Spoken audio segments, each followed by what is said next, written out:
오늘은 굉장히 의미가 나름대로 있는 날입니다. 오늘 어떤 날일까요? 오늘 어떤 날인가 하면은 드디어 로마서를 이제 마치는 그런 날입니다.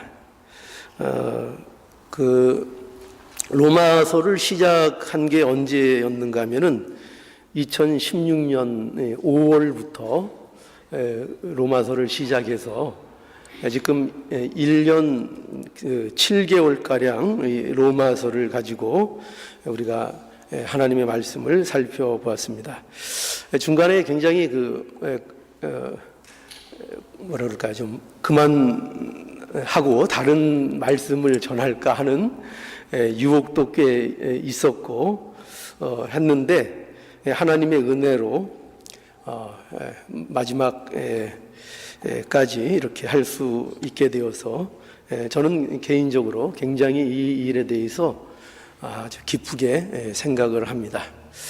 물론 여러분들도 기쁘시겠죠. 기쁜데 또 어떤 분들은 다른 의미에서 기쁠 수도 있어요.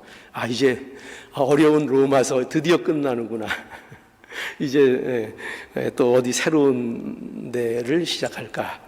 그런 기대도 되시죠? 이제 다음 주부터는 마태복음을 이제 하게 될 겁니다. 그래서 조금 익숙한 내용들을 가지고 말씀을 이제 증거해 드리려고 합니다. 어쨌든 굉장히 로마서를 마치게 돼서 기쁘고요. 그리고 이 로마서 내용을 여러분들 계속 많은 말씀들이 어렵다는 말씀들을 굉장히 많이들 하셨어요. 그래서 유튜브에 올려져 있는 그 로마서의 설교를 이제 시간 나실 때마다 처음부터 로마서의 시작에서부터 한 번씩 차근차근 다시 한번 들어보실 수 있는 그런 기회를 갖기를 원합니다. 저도 개인적으로 제 설교지만 제가 시간 날 때마다 틈틈이 듣는데 하나님의 은혜에 감사할 따름입니다. 그래서 여러분들에게도 또 이렇게 듣는 것과 그 설교를 다시 한번 듣는 것이 굉장히 또 몰랐던 내용들, 또 미처 생각하지 못했던 것들 점검할 수 있는 기회가 되고, 그것은 분명히 여러분들에게 귀한 믿음의 유익이 되는 말씀들로 역사할 겁니다. 그래서 저는 분명히 이 로마서의 그 말씀들을 통해서 생명이 소성하고 또 생명이 유익을 얻는 그런 역사가 있었을 것이라고 저는 분명히 믿습니다. 그래서 오늘은 이제 이 로마서의 말씀을 통해서 마지막으로 이제 복음에 대한 것을 이제 정리하는 시간이 될 것 같습니다. 여러분, 세상이 보는 바울이라는 사람은 어떻게 느껴질까요? 여러분들이 세상 사람이라고 생각하고 또 세상이 바라보는 바울은 과연 어떤 사람일까? 아마 그럴 거예요. 왜 이렇게 알아듣지도 못하는 얘기를 그렇게 일괄되게 계속 주장하는가 하는 그런 생각을 할지 모릅니다. 왜 이렇게 우리의 관심사에 대해서는 얘기하지 않고 왜 밤낮 복음이 어쨌다 이런 얘기만 하는 것일까? 예수 그리스도와 십자가, 그거 교회 다니면은 그거 모르는 사람이 어디 있을까? 그러면서 아마도 세상 사람들이 보는 바울이라는 사람은 굉장히 고리타분하고 별 시덥지 않은 얘기만 계속하는 그런 자로 아마 세상은 바울을 바라볼지 모르겠습니다. 여러분들은 어떠세요? 여러분들은 바울이라는 사람을 어떻게 생각하십니까? 바울이 굉장히 중요한 내용을 우리에게 전해주고 있다고 믿어지십니까? 그리고 그 내용들이 우리가 관심을 갖고 있는 내용들이라고 생각이 되어지십니까? 아니면은 세상 사람들처럼 왜 이렇게 시덥지 않은 얘기를 계속 하는가 하는 그런 사람으로 여러분 느껴지십니까? 만약에 그렇게 느껴지신다면은 문제가 있겠죠.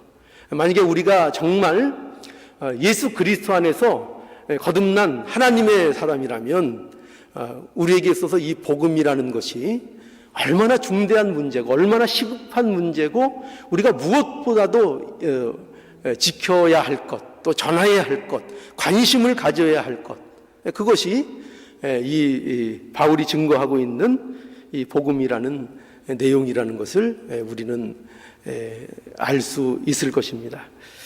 자, 그래서 오늘도 역시 이 말씀 보면은 바울은요 다른 얘기를 하고 있지 않습니다.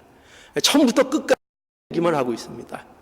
처음에 시작할 때도 바울은 이 로마서의 시작을 복음으로 시작했습니다. 하나님의 복음으로 시작했죠. 복음이 무엇인가를 설명하는 것으로 이 로마서를 시작했고, 또 오늘 이 말씀도 보니까 이제 바울은 끝나는 이 시점에서, 끝맺는 이 시점에서도 이제 복음에 대해서만 증거하고 있는 것을 우리는 만나게 됩니다. 이것이 얼마나 감격스러운 이야기인지를 우리는 알 수 있어야 됩니다. 또 복음? 바울은 그거밖에 모르나 봐. 그렇게 생각하면 안 됩니다. 그에게 있어서 복음이 얼마나 감격적인 것이고 그에게 있어서 얼마나 복음이 그의 인생의 전부가 되면은 그는 오직 복음만을 증거하는 그런 모습으로 우리에게 보여주고 있다는 것입니다. 그래서 오늘 이 표현도 보면 바울이 이렇게 설명하잖아요. 맨 처음 나의 복음 이렇게 얘기하잖아요. 나의 복음. 그러니까 여러분 우리 로마서 시작할 때 1장 1절에 보면은 바울은 하나님의 복음이라고 이렇게 이 복음에 대해서 표현하면서 로마서를 시작했습니다. 그런데 이제 이 끝나는 이 시점에는 그 하나님의 복음을 어떤 식으로 표현하고 있는가 하면은 나의 복음이라고 표현하고 있는 것을 우리는 만나게 되죠. 여러분 나의 복음입니다. 하나님의 복음이 나의 복음인 것입니다. 나의 복음이라는 것은요, 내 거라는 그 소유 개념을 얘기하는 게 아니에요. 내가 만들어낸 거, 아니면 바울이 연구하고 깨닫고 바울이 만들어낸 그 복음을 얘기하는 것이 아니라 바울은 나의 복음, 나의 복음, 나를 장악하고 있는 그 복음의 능력, 그러니까 복음에 내가 붙들려 있다는 거죠. 그러니까 나의 삶에 있어서 전부가 복음이라는 거죠. 나를 주장하고 나의 삶의 목적, 가치, 방향, 모든 것을 결정하는 게 뭐냐? 나에게 있어서 복음이다. 나의 복음, 나의 복음이 된 거죠. 그러니 여러분 우리들도 이 고백이 이제 있어야 되는 겁니다. 여러분 로마서를 통해서 무엇을 배우셨습니까? 로마서를 통해서 여러분들에게 남는 게 과연 무엇이었습니까? 무엇이 여러분들에게 간직됩니까?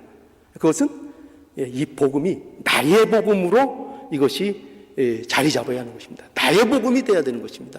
나를 온통 주장하고 내 모든 것, 내 전부가 되어버린 그 복음, 그것을 이 로마서를 통해서 우리가 고백할 수 있는 이런 복이 있기를 바랍니다. 여러분 이런 고백이 여러분들 충분히 나오실 수 있겠죠? 복음이 누구의 복음이라고요? 이 하나님의 복음이 누구의 복음이라고요? 이제 나의 복음입니다. 나의 복음. 예수 그리스도 그 비밀, 감추었던 그 비밀, 하나님이 드러내신 그 비밀, 그 비밀이 바로 나의 복음이라고 말씀하고 있는 겁니다. 그러니 여러분 이 나의 복음이라는 것은 예수를 믿는다는 것이 결코 취미 생활이 아니라는 걸 알아야 됩니다. 그죠?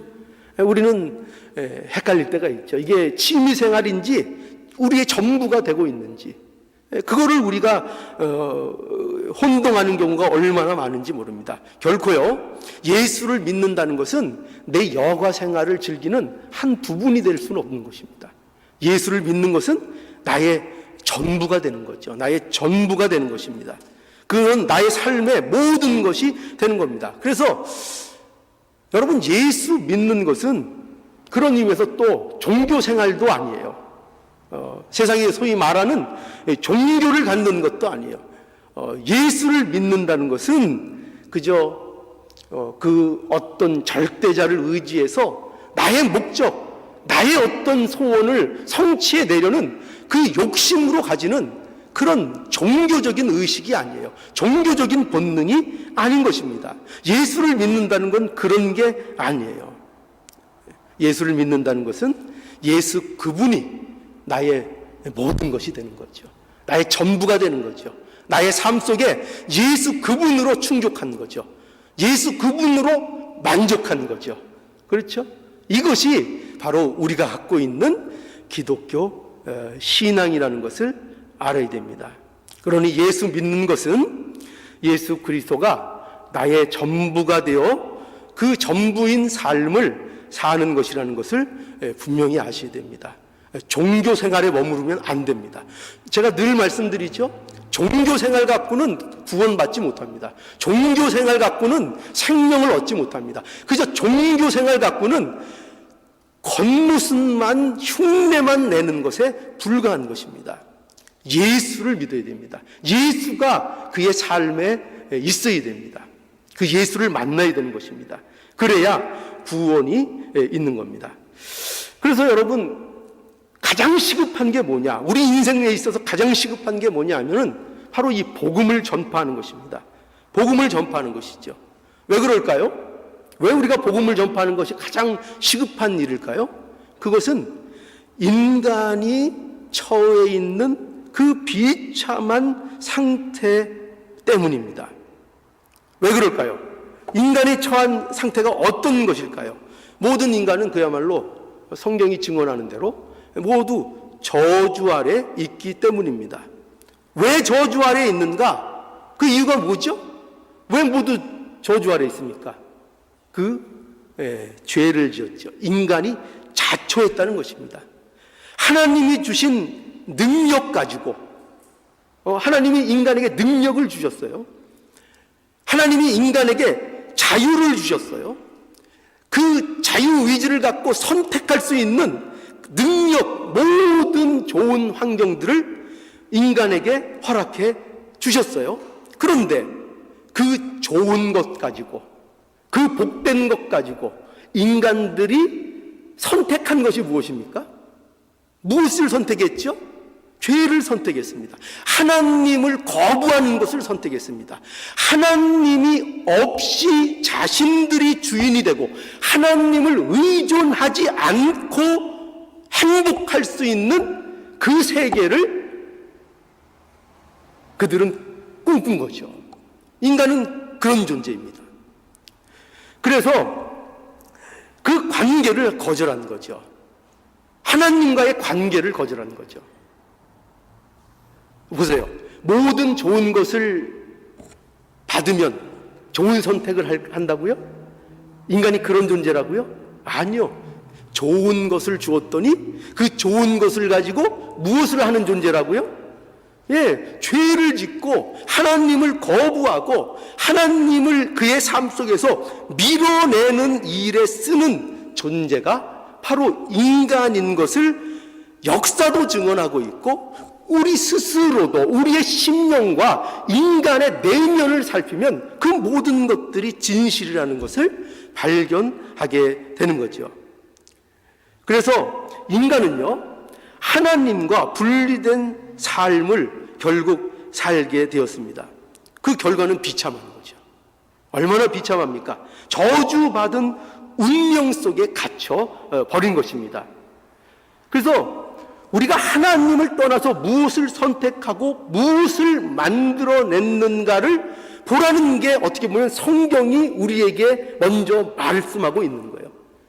인간들이 과연 그들이 모든 좋은 것을 줬음에도 불구하고 자기의 능력과 자기의 선택을 통해서 하나님을 거부한 그 결과가 뭐냐?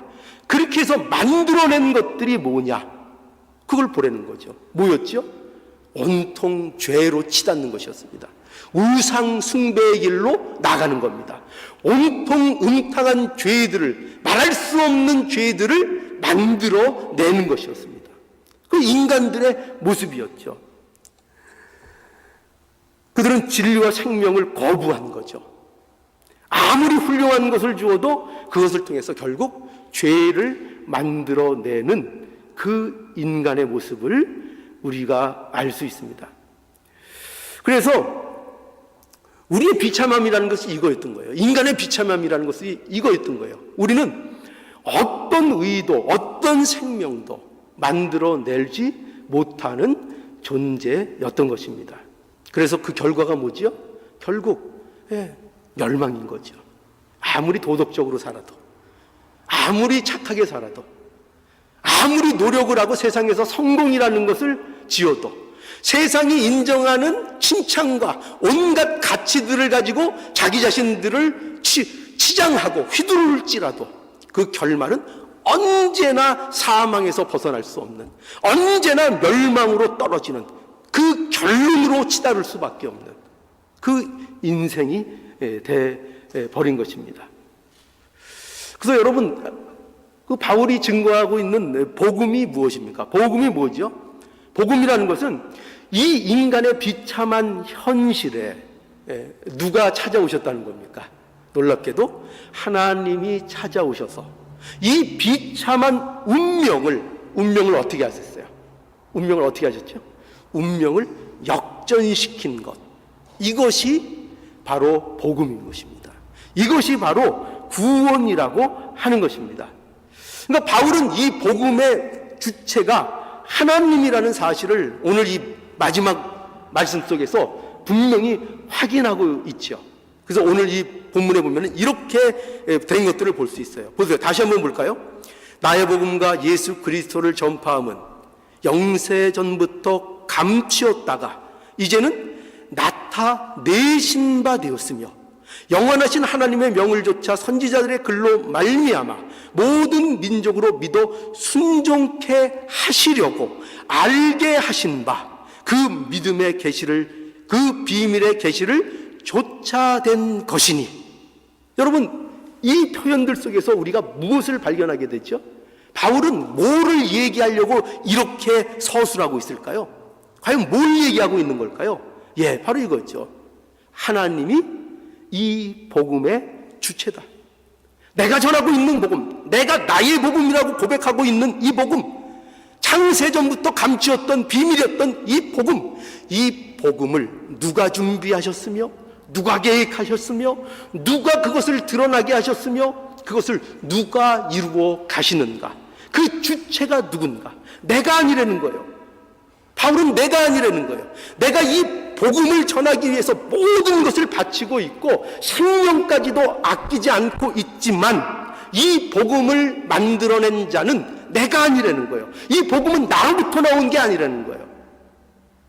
이 복음은 하나님이 계획하시고 준비하신 하나님의 것을 바울은 마지막으로 강조하고 확인시켜주고 있는 것입니다.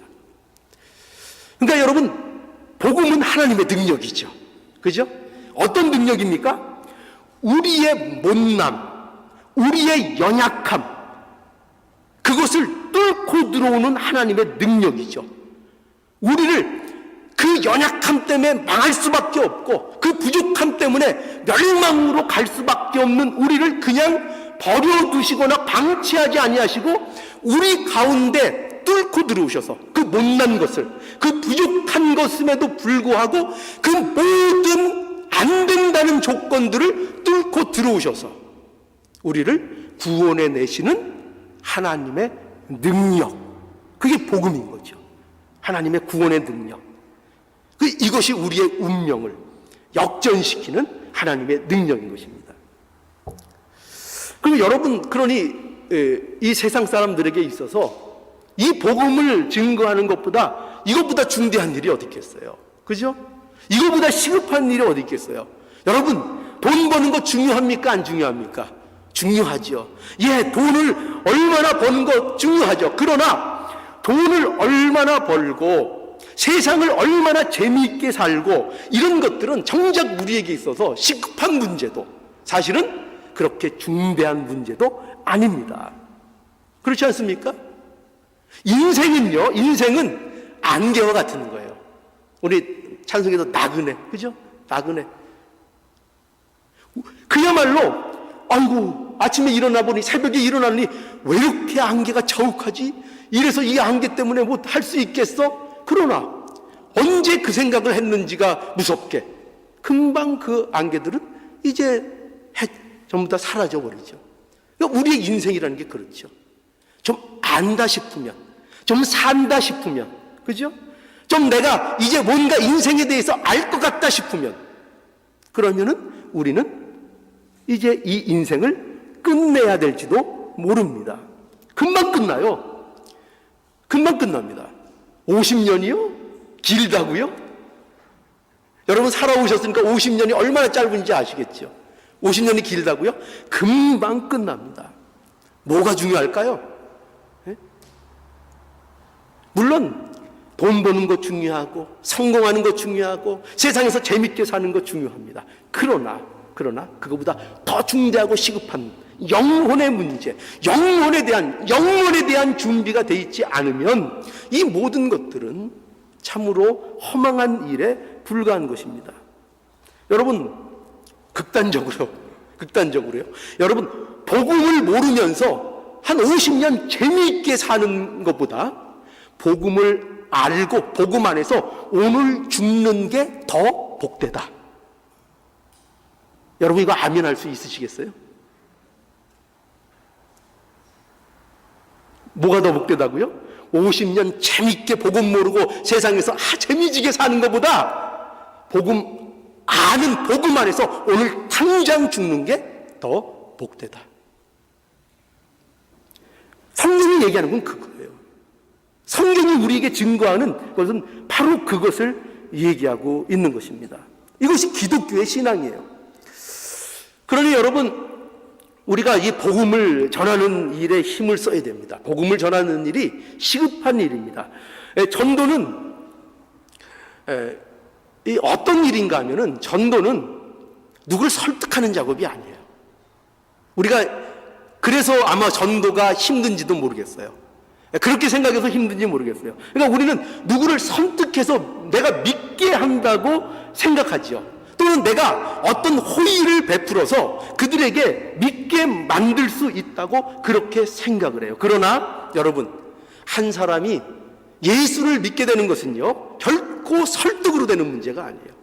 결코 어떤 호의를 베풀어줬다고 해서 그들이 예수님을 믿는 게 아니에요.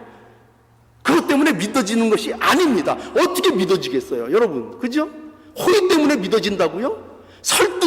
설득당해서 믿어진다고요? 그러면 예수님이 설득할 때 모든 사람이 믿었어야죠. 예수님이 기적까지 보여주실 때 모든 사람이 믿었어야죠. 그러나 그렇지 않아요. 어떠한 논리, 어떠한 기적, 어떤 것으로 해도 믿어지지 않습니다. 그런 거로 예수를 믿는 게 아니에요. 근데 왜 전도는 왜 할까요? 전도는 왜 할까요? 믿기로 작정된 하나님의 자녀들이 있기 때문입니다. 믿기로 작정된, 그러니 여러분 복음이라는 것을 이렇게 이해하셔야 돼요. 뭐냐면 전도라는 것을 예수를 믿기로 작정된 사람들을 찾는 작업인 거예요. 찾는 작업. 그러니 복음을 증거하고 복음을 전파하면은 성령의 역사로 믿기로 작정된 자들이 확인되어지는 거예요. 확인되어져. 우리는 그 일을 위해서 복음을 증거하는 겁니다. 그럼 우리는 밤낮 사람의 구별 없이 복음을 증거해야 되죠. 우리는 누가 하나님의 작정 속에 있는지 아무도 모릅니다. 우리는 알 수 없어요. 저도 알 수 없어요. 누가 그 작정 안에 있는지, 누가 택한 백성인지 아무도 알 수 없어요. 그걸 알 수 있는 사람 없어요. 저 사람이 천국 가면 그래서 깜짝 놀란다 그러잖아요. 내가 아는 목사님이 없대요. 가보니까 그리고 저 사람은 아닐 건데 한 사람이 거기 있다는 거 아니에요. 그리고 깜짝 놀란다는 거 아니에요.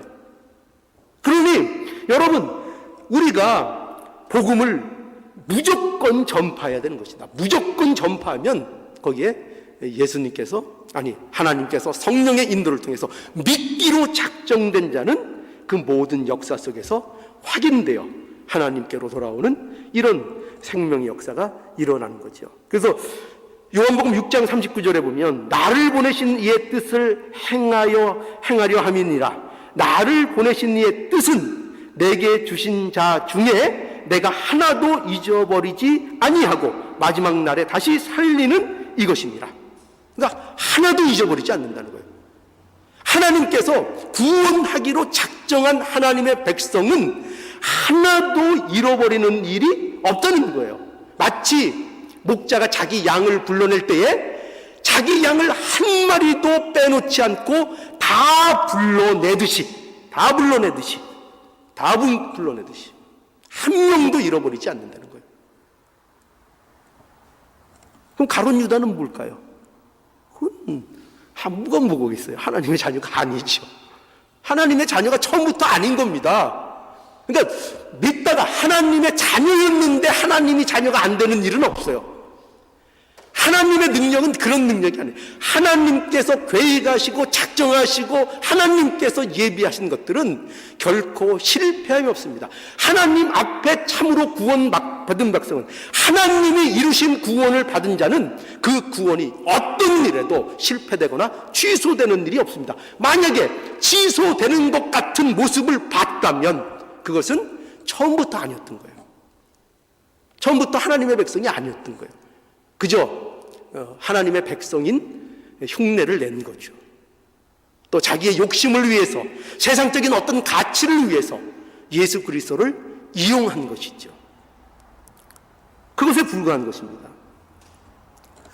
그러니 우리가 분명히 이 사실을 알고 복음이라는 것을 전하는 것은 결코 헛된 일이 없습니다.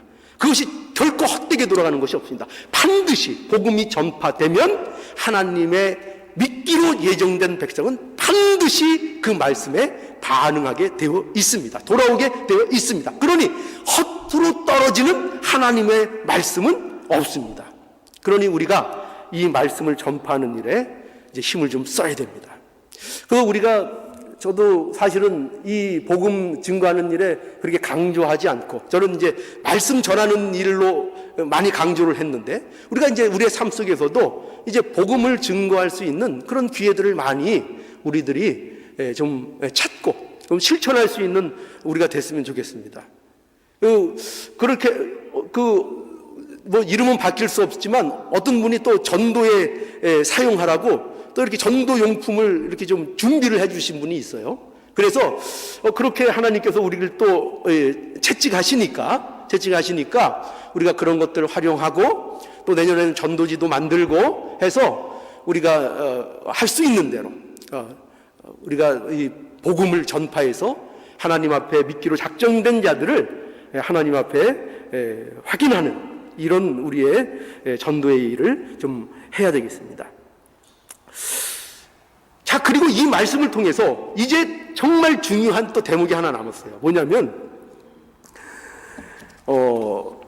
이러한 하나님의 말씀 속에서 바울이 우리에게 확인시켜주고 있는 건 뭐냐면, 여기 보세요. 26절 하반절부터 보면 이 복음으로 너희를 능히 경고케 하실 지혜로우신 하나님께 예수 그리스도로 말미암아 영광이 세세 무궁토록 있을지어다. 아멘이라고 해서 이제 이 바울은 무엇을 확인시키고 있는가 하면은 이 복음의 역사로 인하여 우리 믿는 자들에게 무엇이 확보되었는가를 말씀하고 있어요. 근데 뭐냐면은 승리가 확정되었다는 거예요. 그러니까 승리를 선포하고 있는 거예요. 복음 안에서의 승리, 이것을 바울이 선포하고 있는 것을 이 말씀 속에서 이제 마지막으로 우리에게 보여주고 있는 것입니다. 그러니 우리에게 무엇을 얘기할까요? 이 복음으로 인한 우리의 승리의 선포, 우리가 승리의 운명을 갖고 있다는 거예요. 그것이 하나님의 약속이라는 거예요. 그래서 우리에게 있어서 이것을 통해서 무엇을 말씀하는가 하면, 그러니 승리가 너희에게 약속되어 있으니 어떻게 하라고요?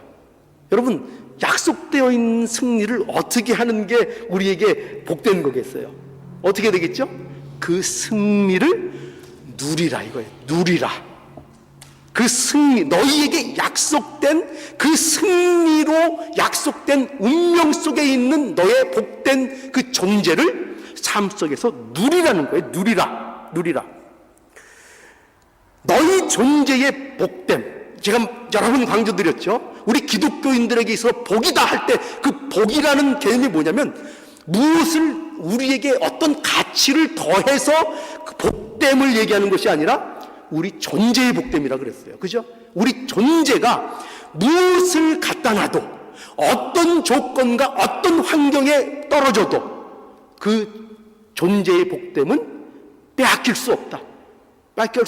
그런 복이 우리에게 있다. 그러니 우리에게 승리가 약속되어 있으니, 복음 안에서 하나님의 약속이라니까요. 그 승리가 약속되어 있는 운명이니, 그러니 너희가 복음 안에서 이것을 너희 존재의 복됨을 누려라. 승리가 약속된 운명을 가진 자들의 넉넉함을, 그 삶의 풍성함을 너희의 삶 속에서 누려라 이거예요. 누려라. 그러니까 여러분, 근데 우리는 이제 이런 말씀을 들으면 그러면 누리는 것, 우리는 금방 또 이렇게 이걸 바꾸죠. 그럼 우리는 이제 또 마음대로, 내 마음대로 살아도 되는구나, 이렇게 이제 또 그거를 우리에게 유리하게 또 끌고 들어오죠. 근데 그런 얘기가 아니에요. 그런 얘기가 아니고, 너희에게 준 현실에서 복음을 아는 자로 살라는 얘기예요. 복음을 아는 자로 살아. 너희가 맞닥뜨리고 있는 현실이 있지 않느냐, 하나님이 너희에게 주신 그 갖가지의 현실들이 있지 않느냐, 그 현실 속에서 내가 복된 존재라는 것, 내게 승리가 약속돼 있다는 것, 그것을 통해서 그 내게 주어진 그 현실을 어떻게 하라고요? 복음을 담은 자로, 그 진리를 아는 자로 살아내라. 그것이 너희의 복됨이요, 너희의 넉넉함이요, 너희의 풍성함이다. 이렇게 말씀하고 있는 거예요. 그러니 여러분, 우리에게 주신 현실을 바로 이해해야 돼요. 성도가 복음이라는 것이 내 삶과 아무 상관이 없으면 무슨 그게 필요가 있겠어요? 그러니까 복음이라는 것이 우리에게 현실을 어떻게 이해하도록 하는가 할 때, 우리는 현실에 대해서 이런 이해를 갖고 있어야 돼요. 뭐냐면, 우리에게 주어진 삶의 현실 있죠. 그죠? 여러분, 각가지마다 삶의 현실이 있죠. 피하고 싶은 현실이 있죠. 이거는 나의 현실이 아니었으면 하는 그 현실들이 있죠. 그게 좋은 현실이든 좋지 않은 현실이든 그 모든 현실이 우리에게 무엇인가 하면 우리가 아는 복음을 담아내는 그릇이다 이거예요. 그것이 그릇이다. 그러니 여러분, 건강하면 좋겠죠. 건강한 게 좋아요? 아픈 게 좋아요? 건강한 게 좋아요? 병든 게 좋아요? 건강한 게 좋죠. 그럼 건강하면 어떻게 할 거예요? 건강하면 그 건강 갖고 뭐 할 거예요? 건강하니까 나가서 빨리 또 죄를 져야 될까요? 건강하면 그 건강이 우리에게 왜 주어졌다고요?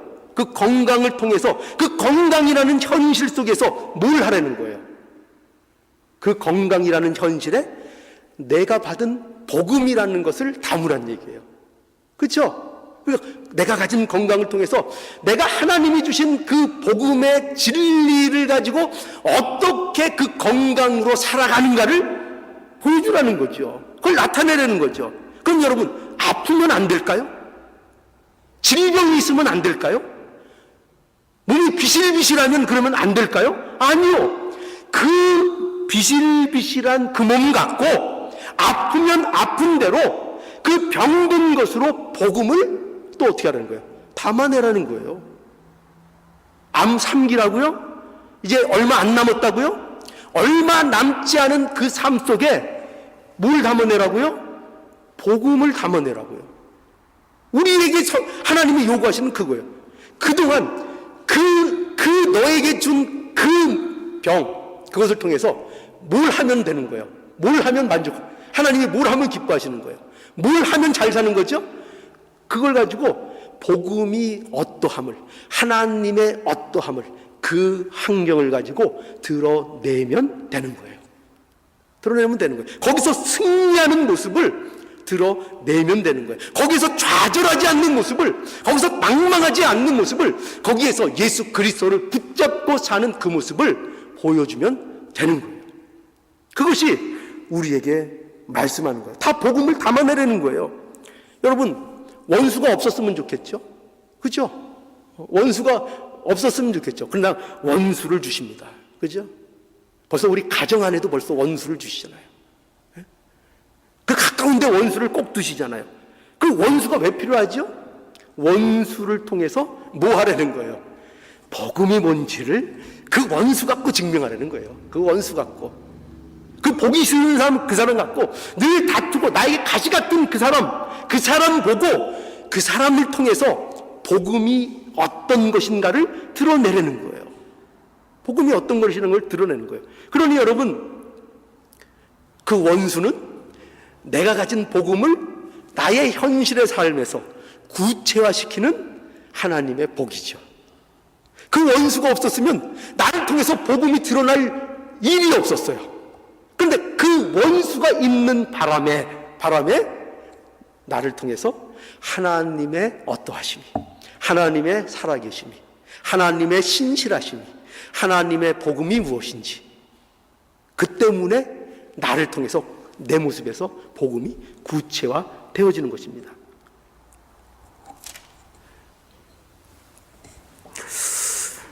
원수가 우리 앞에 있으면 우리가 이제 비명을 지르게 되죠. 그죠? 삶의 절규가 나오게 되죠. 나는 원수 사랑 못해. 그죠? 비명. 난 못해.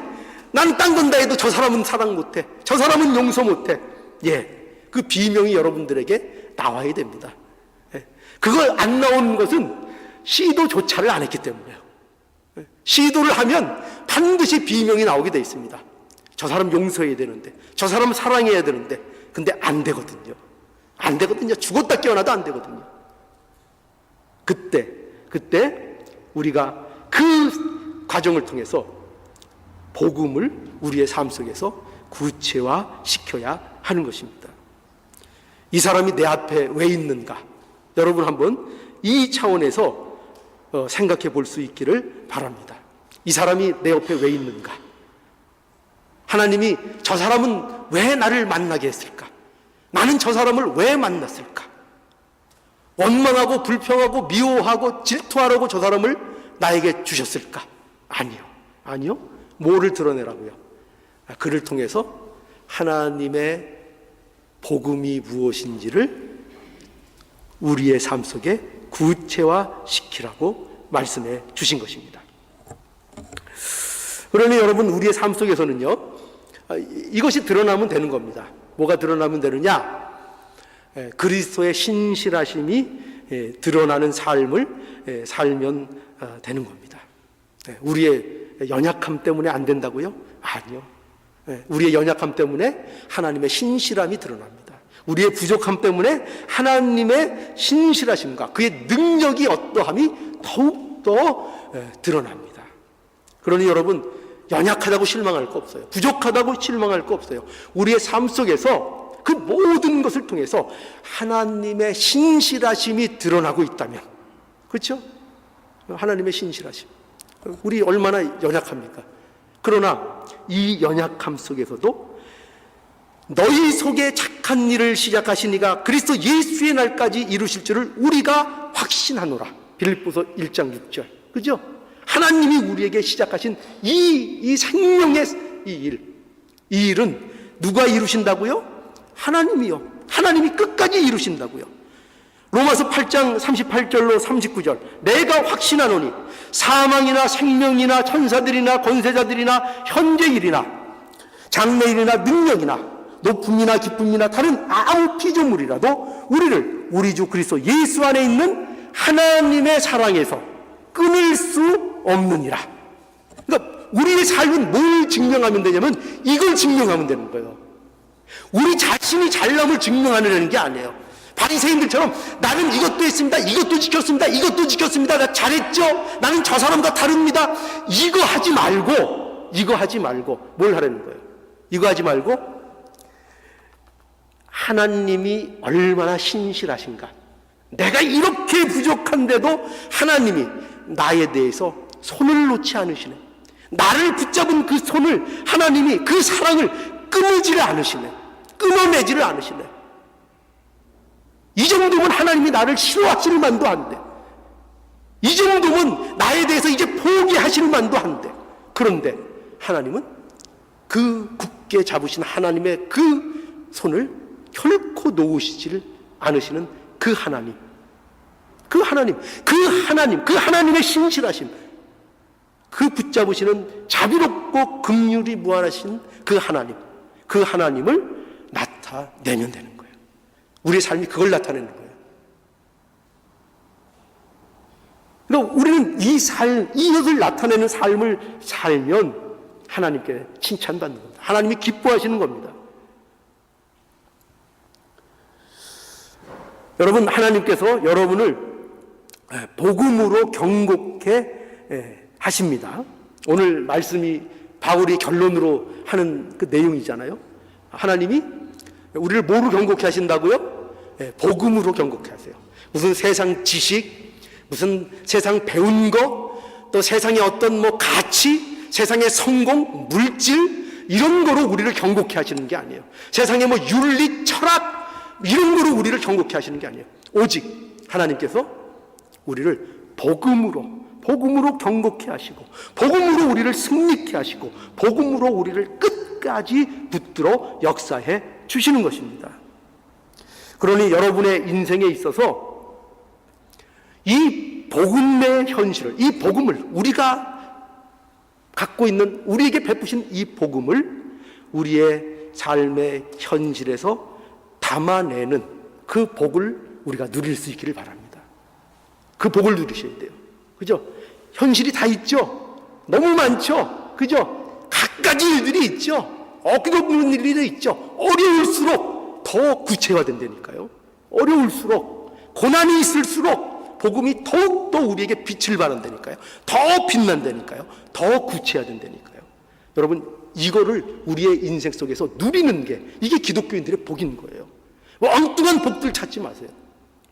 이것이 우리의 삶 속에서 풍성해지고, 이것이 우리의 기쁨이 되는 것, 이것이 우리에게 있어서 참으로 우리 인생의 풍성함의 복인 것을 알 수 있기를 바랍니다.